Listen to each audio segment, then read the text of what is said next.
السلام علیکم ورحمۃ اللہ۔ افریقہ کے جنگلات میں ایک چمگادڑ پائی جاتی ہے۔ وہ چمگادڑ کا شکار کرنے کا طریقہ ایسا ہے کہ جب کسی جانور کو اس نے شکار کرنا ہوتا ہے تو اس جانور کے ساتھ جا کر چمٹ جاتی ہے اور آہستہ آہستہ آہستہ آہستہ اس جانور کے جسم میں سوراخ کرنا شروع کر دیتی ہے، اور اس جانور کو کوئی خبر نہیں ہوتی کہ میرے جسم کے ساتھ کیا چمٹا ہے۔ کچھ بھی اس کو پتہ نہیں ہوتا، ذرا برابر بھی اس کو محسوس نہیں ہوتا کہ میرے جسم کے ساتھ جو ہے کوئی چیز چمٹی ہوئی ہے، حتیٰ کہ وہ سوراخ کرتی رہتی ہے، چمگادڑ کرتی رہتی ہے، اور آہستہ آہستہ آہستہ آہستہ سارے جسم کا خون وہ پی جاتی ہے، اور آہستہ آہستہ بغیر تکلیف محسوس کیے وہ جانور مر جاتا ہے۔ یہ اس چمگادڑ کے شکار کرنے کا طریقہ ہے۔ اب آئیے ذرا دوسری طرف، میں آج اس ویڈیو میں کچھ حقائق وہ رکھنے جا رہا ہوں جو کچھ لوگوں کو برے لگیں گے لیکن بہت زیادہ لوگوں کو بہت اچھے لگیں گے۔ گوگل کے اوپر اگر آپ سرچ کریں گے کہ اس وقت سب سے زیادہ جو فالورز ہیں وہ کس ریلیجن کے ہیں، تو سب سے ٹاپ پر آئے گا عیسائیت، دوسرے نمبر پر آئے گا اسلام، تیسرے نمبر پر آئے گا ایتھیزم، اور چوتھے نمبر پر ہندوازم آئے گا، پانچویں نمبر پر بدھزم آئے گا۔ لیکن سب سے زیادہ آؤٹ اسٹینڈنگ بات یہ ہے کہ اس دنیا میں جو سب سے زیادہ تیزی سے ریلیجن پھیل رہا ہے وہ دین اسلام ہے۔ اب سب سے اہم بات یہ ہے کہ اسلام ہی کافروں کو کیوں چبھتا ہے، ساری دنیا کو اسلام ہی کیوں چبھتا ہے؟ یار ہندوازم بھی تو ہے، بدھزم بھی تو ہے، ایتھیزم بھی تو ہے، عیسائیت بھی تو ہے، ان کو کیوں نہیں کوئی پکڑتا؟ اسلام ہی سب کو کیوں چبھتا ہے؟ یہ کافر آ جا کے اٹیک جو ہے اسلام پر کیوں کرتے ہیں؟ کیوں وہ اٹیک کرتے ہیں؟ اپنے فلمز کے ذریعے، اپنے مختلف قسم کے پاس جو ان کے پاس ذرائع ہیں، آ جا کے اٹیک انہوں نے اسلام کے اوپر آ کر کرنا ہے۔ کوئی نہ کوئی کسی نہ کسی چیز کو پکڑ لیتے ہیں، اسلام کے اوپر آ جا کے اٹیک کر دیتے ہیں۔ کسی بچے کو پکڑ لیا، کسی عورت کو پکڑ لیا، کسی مرد کو پکڑ لیا، ان سے وہ حرکتیں وہ کام کرواتے ہیں جو سراسر اسلام کے مخالف ہوتی ہیں۔ جیسا کہ میں نے آپ کو شروع میں چمگادڑ کی مثال دی کہ وہ جانور کے ساتھ چمٹ جاتی ہے اور سارا خون پی جاتی ہے بغیر درد کیے، وہ جانور کو ذرا بھی محسوس نہیں ہوتا۔ ہماری دنیا کا بھی یہی حال ہے۔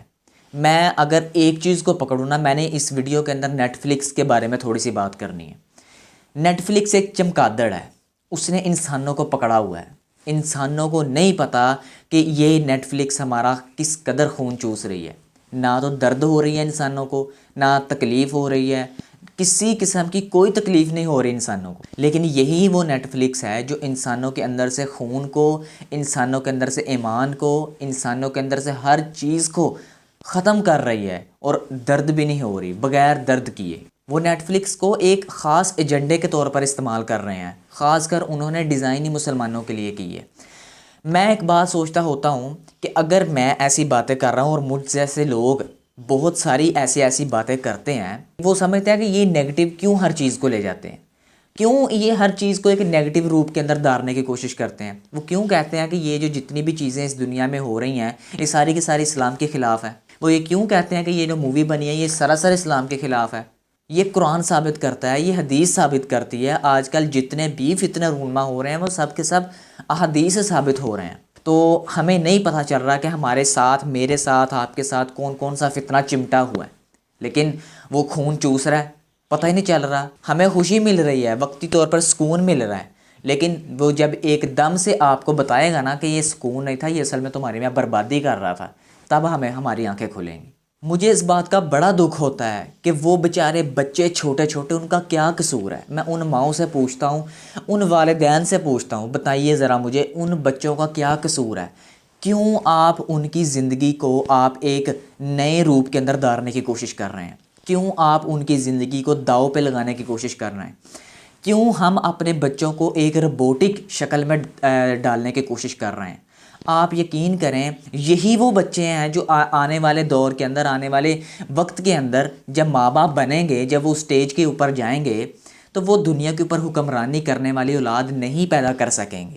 کیوں؟ کیونکہ اس کے اندر سب سے بڑا قصور آج کل کے والدین کا ہے۔ آپ کو پتہ ہے اس بات کا، آپ کے خاندان میں، آپ کے آس پاس، آپ کے ارد گرد یہ کام ہوتے ہوں گے، آپ کو شاید مجھ سے زیادہ بہتر اس بارے میں پتہ ہو۔ آپ جس کے پاس بھی چلے جائیں، انہوں نے اپنے بچے کو ایک نیٹ فلکس کا پیکج لگوا کے دیا ہے، وہ جو مرضی اس کے اوپر دیکھ رہا ہے، کبھی اسے پوچھا تک نہیں ہے کہ بیٹا تم اس کے اوپر دیکھ کیا رہے ہو۔ میں بتانا صرف اتنا چاہ رہا ہوں کہ کیوں ہم اپنی اولادوں کی زندگیاں خود اپنے ہاتھوں سے برباد کرنے کی کوشش کر رہے ہیں۔ وہ بچے اس مقصد کے لیے پیدا نہیں ہوئے جس مقصد کے لیے ہم استعمال کر رہے ہیں۔ آپ استعمال کر رہے ہیں۔ بڑی بڑی LCDs میں، بڑے بڑے موبائلوں میں، بڑے بڑے آئی پیڈ میں، بڑے بڑے لیپ ٹاپ کمپیوٹرز کے اندر ہم ان کو خود جو ہے نیٹ فلکس جیسی رسائی دیتے ہیں، خود ہم ان کو بتاتے ہیں، خود برائی کا راستہ دکھاتے ہیں، خود ان کو دکھاتے ہیں بھائی یہ جہنم کا راستہ ہے، اس طرف جاؤ، یہ جنت کا راستہ ہے، یہاں پہ نہ جانا، یہ کانٹوں والا راستہ ہے، یہاں تکلیفیں آئیں گی، یہاں پہ نہ جانا، وہاں جاؤ، وہاں بالکل وہ بڑا آسان راستہ ہے۔ کیوں ہم اپنی اولادوں کو جنسی درندگی کا نشانہ بنا رہے ہیں؟ آج کے دور کے اندر اگر میں بات کروں تو 15 سے 16 سال کے بچے کو، بلکہ بہت زیادہ میں نے عمر بتا دی ہے، 11-12 سال کے بچے کو ہر چیز کا پتہ ہوتا ہے، ہر چیز کا اس کو پتہ ہوتا ہے کہ ایک میاں بیوی کے درمیان کیا ریلیشن ہوتا ہے۔ 11 یا 12 سال کے بچے کو اس کو پتہ ہوتا ہے۔ آج کل کے جو والدین ہیں زیادہ پڑھ لکھ جاتے ہیں نا، وہ موبائل ٹچ لیتے ہیں، اپنے بچوں کو پکڑا دیتے ہیں، بیٹا میں کام کر رہی ہوں یا کر رہا ہوں، یہ تو موبائل لے لو، تو یہ نیٹ فلکس یا آن کر لو، اس کے اوپر جو دیکھنا دیکھ لو۔ آپ کیوں بچوں کو جنسی درندگی کا نشانہ خود بنا رہے ہیں؟ بچوں کے اندر، جسم کے اندر خود بخود تبدیلی آپ پیدا کر رہے ہیں۔ بچے آج 13-14 سال کے بالغ ہو جاتے ہیں، بالغ ہونے کے بعد اگر وہ 17-18 سال کی عمر میں اگر آپ سے ڈیمانڈ کر دیں کہ ہماری شادی کریں، تو پوری دنیا کے اندر، پورے خاندان کے اندر اس کا مذاق اڑانا ہوتا ہے، اپنے ہی بیٹے کا یا اپنی بیٹی کا۔ یہ اب خود کہہ رہا ہے جی میری شادی کرو۔